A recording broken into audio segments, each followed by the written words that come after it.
Halo semua, perkenalkan nama saya Mikael Andreas Gultom dengan NIM 2020-3112. Di sini saya akan memaparkan resume BUMN Goes to Campus sebagai tugas RPL. Oke. Di segmen 1, Spiring Talk bertemakan generasi Z sebagai pencetus perubahan yang dipaparkan oleh Bapak Arya Mahendra Sinulinga atau staf khusus 3 Menteri BUMN.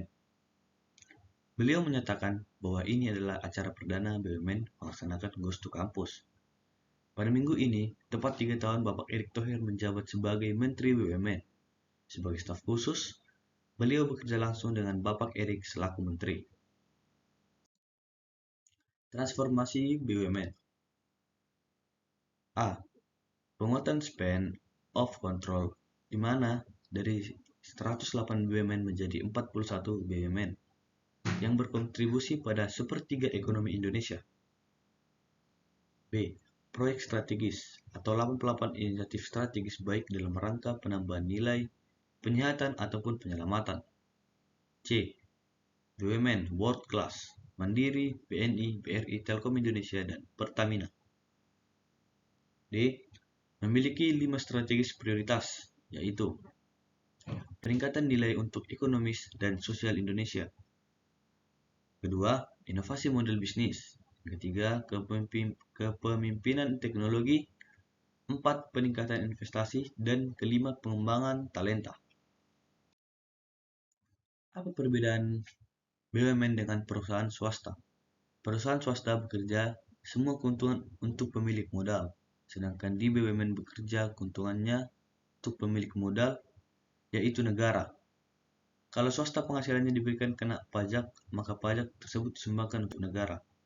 Sedangkan BUMN di samping pajak, keuntungan mereka juga diberikan untuk negara.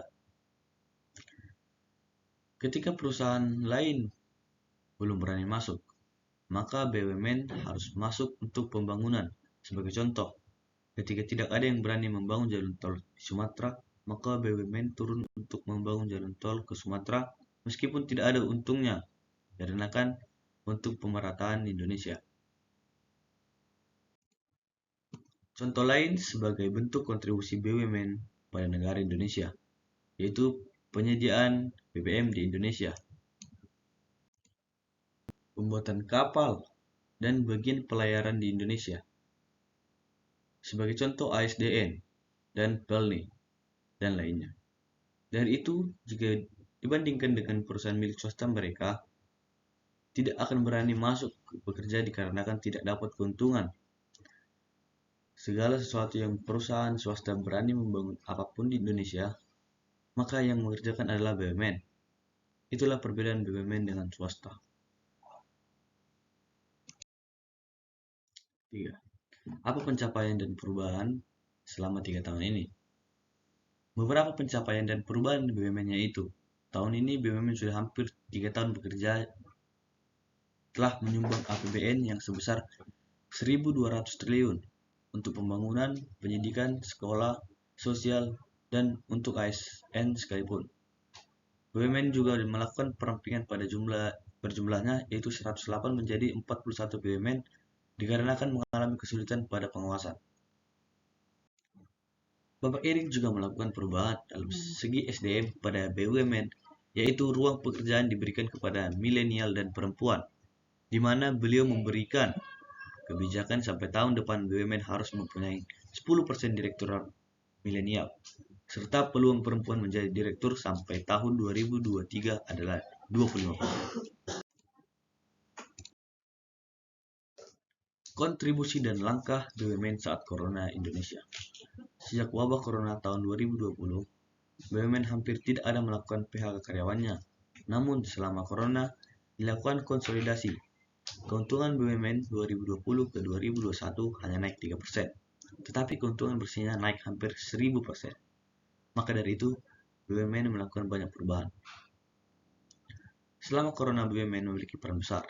Salah satunya berselang 2 bulan. Wabah Corona masuk ke Indonesia, Bapak Erick melakukan negosiasi dengan negara Cina untuk vaksinasi.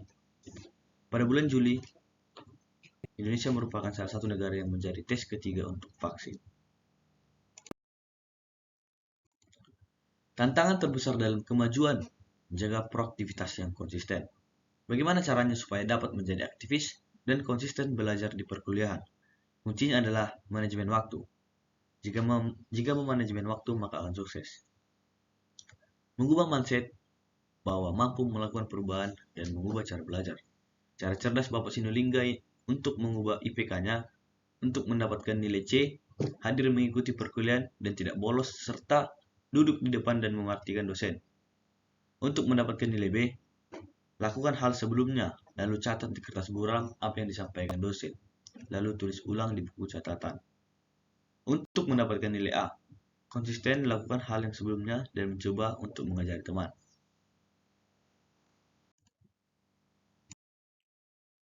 Segmen 2 bertemakan menjadi insan BUMN. Ada beberapa pemateri, yaitu pertama Bapak Gregorius Adi Trianto, kedua Bapak Arga M. Nugraha, yang ketiga Bapak Arya Mahendra Sinulinga, dan Bapak Sofyan Rohidi, dengan moderator Nur Intan Permanasari, SKG, CIPM. Seberapa penting efeknya sekolah di luar negeri dengan teman-teman yang hanya sekolah di Indonesia? Pertanyaan oleh Bapak Arya. Sekolah itu penting dan pengembangan kapasitas itu penting. Sekolah bisa formal dan non-formal. Bisa ambil S2 atau kursus. Jika ada kesempatan di luar negeri, ambil pendidikan di luar negeri, jangan takut. Tetapi, jika hanya bisa mengambil Indonesia atau kursus, ambil saja. Karena menambah kapasitas itu penting. Tanpa itu kita susah maju. Karena dari pendidikan, kita bisa memiliki pandangan berbeda dari dunia pendidikan yang bisa dihubungkan dengan kebutuhan kita di dunia. Bagaimana kaitannya dengan dunia profesional di PLN untuk mengkoordinir tenaga-tenaga kerja muda dari TPLN atau universitas lain? Pertanyaan dari Bapak Gregor. Dari PLN tidak membatasi dari universitas mana kalian berasal dan semua mahasiswa memiliki kesempatan yang sama. Begitu nanti sudah mengikuti proses untuk masuk di BUMN. Akan ada standar tertentu yang dipenuhi. Saat itu teman-teman harus menyesuaikan kemampuan